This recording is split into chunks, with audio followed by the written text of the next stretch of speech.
في ناس كتير بتوظف الحاجات الإيجابية في حياتنا إنها تبقى سلبية.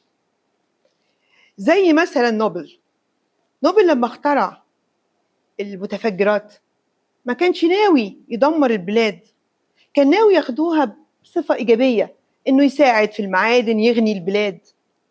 نفس الوضع برضو في السوشيال ميديا. هي السوشيال ميديا اتعملت عشان نستخدمها في الخيانة والشقط وخراب البيوت، ولا السوشيال ميديا اتعملت عشان يبقى في بيننا وبين الآخرين نوع من أنواع التواصل أو نعرف معلومات أكتر؟ هو ده اللي عاوزين نتكلم فيه النهاردة. هل السوشيال ميديا فعلا هي سبب خراب البيوت، ولا إحنا السبب باستخدامها غلط؟ أهلا وسهلا بحضراتكم في حلقة جديدة من برنامج أسرار شخصية. النهاردة موضوعنا مسمينه مرض، اللي هو مرض العصر، العفيت اللي حضرناه ومش عارفين نصرفه. السوشيال اللي بدل ما تفيد بتأذي، وكأنها دعوة حقيقي وصابتنا. هو ايه اللي حصل؟ هي عملت ايه في حياتنا؟ وازاي كانت السبب في خراب البيوت؟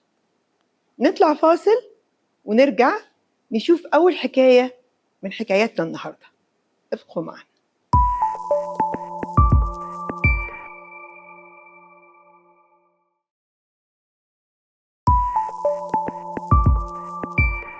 ورجعنا لكم، واحنا عندنا دلوقتي في حكاية في الاستوديو، تعالوا نسمعها مع بعض. اتفضل. مساء الخير يا دكتورة أمنية. مساء النور، أهلا بيك. أنا كنت متجوز وربنا رزقني ببنتين زي القمر. حياتي كانت كويسة جدا ماديا واجتماعيا. دايما كنت متعود أنزل صورنا وأخبارنا على السوشيال ميديا، في خروجاتنا وسفرنا وحتى في البيت. لما غيرت العربية صورت نفسي سيلفي جنب العربية الجديدة وشيرت على الفيسبوك. ولما نقلنا بيت جديد فتحت لايف منه. حياتنا كانت على الفيسبوك والإنستجرام والتيك توك، يعني كانت حياتنا كلها على الهوا. وفجأة تحولت سعادتنا دي لجحيم. بناتي بقى بيتعبوا كتير، أنا ومراتي بقينا بنتخانق على طول الوقت وعلى أتفه الأسباب. زاد ما بيننا الخلافات قوي لدرجة وصلت للطلاق. بتتخرب وخسرت شركتي بشكل غريب. كل النعم اللي كنت عايش فيها بدأت تروح واحدة ورا واحدة. مبقتش عارف أعمل إيه. هو السؤال هنا، انت شايف ان اللي خرب بيتك الحسد يعني، ولا الخرب بيتك ان ما عندكش خصوصية في بيتك، وان في ناس بتشوف الاحداث اللي في حياتك وبتحط التاتش بتاعها؟ تدي كلمة هدية انت جايبها لمراتك، فواحدة تقول لها دي وحشة قوي، او هي جايبه لك حاجة فواحدة تقول لك ياه انا كان ممكن اجيب لك احلى منها، هي ازاي ذوقها عامل كده. هو الموضوع مش موضوع حسد، هو موضوع ان احنا عرينا حياتنا للاخرين، فاديناهم فرصة يخشوا في حياتنا زي الكانسر. ودي حاجة غلط جدا. انت مش المفروض تبقى حياتك موجودة على السوشيال ميديا، مش المفروض ان كل حاجة في حياتنا تبقى معروفة. فين الخصوصية؟ احنا كده بندمر فكرة البيت. البيت قائم على الخصوصية، فانتوا ندمر حياتكم. اوكي، انت ممكن تكون شايف انه حسد، تمام، بس مش هو السبب.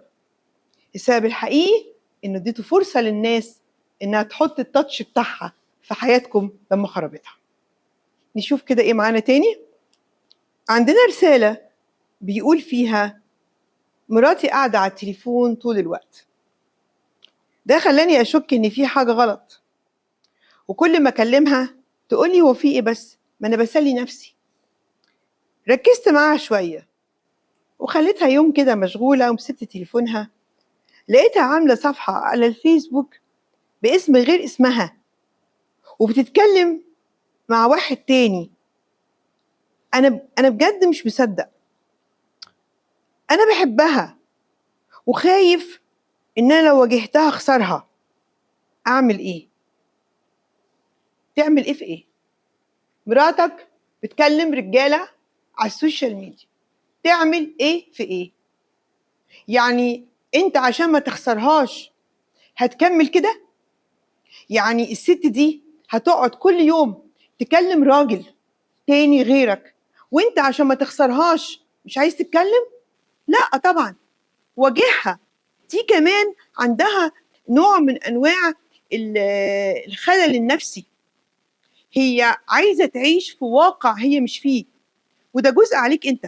هي ليه بتهرب من حياتها معاك وتتخيل حياه افضل مع راجل غيرك؟ هنا انت لازم تواجهها، ومفيش مانع ان هي كمان تتعرض لاستشاره نفسيه، لان مش هي بس، انت كمان. انتوا لازم انتوا الاتنين تروحوا لحد، شوفوا فين المشكله، انت مقصر في ايه، وهي ايه اللي جواها اللي مخليها بتعمل كده. نشوف كمان معانا رساله صوتيه نسمعها كده. مساء الخير يا دكتور، أنا إيمان مع حضرتك. يعني أنا حقيقي بكلم حضرتك وأنا حرفيا ضايعة، وبتمنى ألاقي مساعدة عند حضرتك. أنا كنت عايشة حياة عادية جدا زي أي حد، كنت متجوزة وكانت بتحصل بينا يعني مشاكل عادية مش مستاهلة يعني. بس في الحقيقة أنا لجأت إني أستعمل السوشيال ميديا، وبدأت أكتب عن المشاكل يعني اللي بتحصل بيني وبين جوزي على الجروبات وكده. وبعدين بدأوا الناس ترد عليا، اللي يقولي سيبك منه، اللي يقولي انت تستاهلي احسن منه، واللي يقول تجاهليه، واللي يقول اطلبي الطلاق.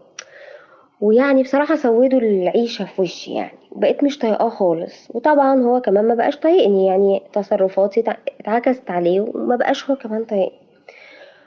وما كنتش شايفة غير عيوبه في الوقت ده من كتر كلام الناس. كترت المشاكل بينا والحياة بقت مستحيلة لغاية ما وصلت للطلاق. وبعد كده لما قعدت مع نفسي وفكرت، لقيت انه انا السبب لما دخلت الناس بينا، ولما كبرت المشاكل باني احطها على السوشيال ميديا. ودلوقتي انا مش عارفة اعمل ايه بعد ما خربت بيتي. هو انت بتلومي السوشيال ميديا اصلا ليه؟ انت اللي ما بتحافظيش على بيتك، انت اللي بتخلي الناس تصطاد زي ما بيقولوا في الميه العكره. مالها السوشيال ميديا؟ هي السوشيال ميديا قالت لك قولي اللي رايح واللي جاي مشاكلي ايه، وتسمعي كلام اللي بيقولوا على جوزك واللي بيقولوا على اولادك واللي بيقولوا على حياتك؟ هي دي النتيجة الطبيعية، سواء سوشيال ميديا، سواء صديقة، سواء سمع كلام حد كبير حد صغير، دي النتيجة الطبيعية للتدخل. العيب مش في السوشيال ميديا، العيب انك بتسيبي ناس تتدخل في حياتك، والناس دي موجودة على السوشيال ميديا. لو كنت عاملة نفس الكلام ده ونفس الطريقة دي في شغلك، صدقيني كنت برضه هتطلقي. تعملي ايه دلوقتي؟ اندمي عشان تتعلمي، وعلشان تعرفي قيمة حياتك، وعشان لما يجيلك حياة جديدة تعرفي قيمتها وما تخربهاش تاني. لكن الحقيقة الندم في حالتك انت هو ندم صحي. شكرا. ايه تاني؟ معانا مداخلة تانية نسمع كده. مساء الخير يا دكتورة. مع حضرتك أميرة دكتور.